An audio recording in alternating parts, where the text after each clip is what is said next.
आणि आता धक्कादायक बातमी नीती आयोगाच्या एका झोप उडवणाऱ्या अहवालाची। देशभरात 8,70,00,000 तरुण शिक्षण आणि बेरोजगारीच्या कात्रीत सापडलेत असं नीती आयोगानं आपल्या अहवालात म्हटलं।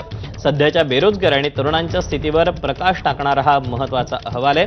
या 2014-15 पासून आतापर्यंत देशात 7,67,00,000हून अधिक लोकांना प्रशिक्षण देण्यात आल्याचं म्हटलंय।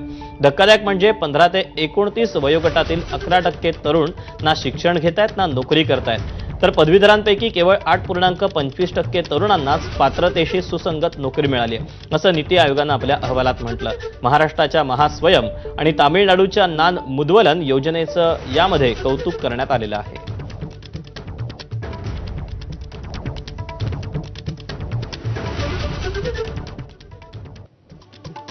या नीती आयोगाच्या अहवालानुसार 8.7 कोटी तरुण हे शिक्षण आणि बेरोजगारीच्या कात्रीत अडकलेत।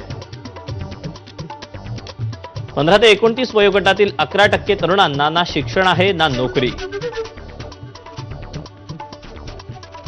पदवीधरांपैकी केवळ 8.25% तरुणांना सुसंगत नोकरी मिळाली आहे। 15 ते 29 वयोगटातील 88% तरुण हे घरकामात गुंतले आहेत।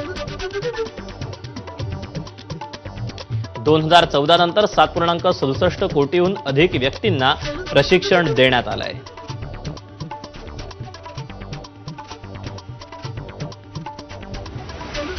दरम्यान नीती आयोगाच्या अहवालावरून विरोधकांनी सरकारवर हल्लाबोल केला। मल्लिकार्जुन खरगे यांनी ट्विट केलंय। मल्लिकार्जुन खरगे म्हणतात, शिक्षण ते रोजगार, तरुणांचे उन्नतीचे सर्व मार्ग हे बंद आहेत।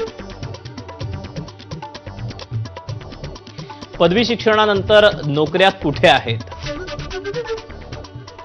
दरवर्षी 2 कोटी लोकांना नोकरी देण्याच्या आश्वासनाचं काय झालं? युवकांची संख्या ही खरं तर जमेची बाजू, ती संकटात कोणी टाकली? असे काही प्रश्न मल्लिकार्जुन खरगेंनी दिलेले आहेत आणि मोदी सरकारनं या 3 प्रश्नांची उत्तरं द्यावी अशी मागणीही त्यांनी केली।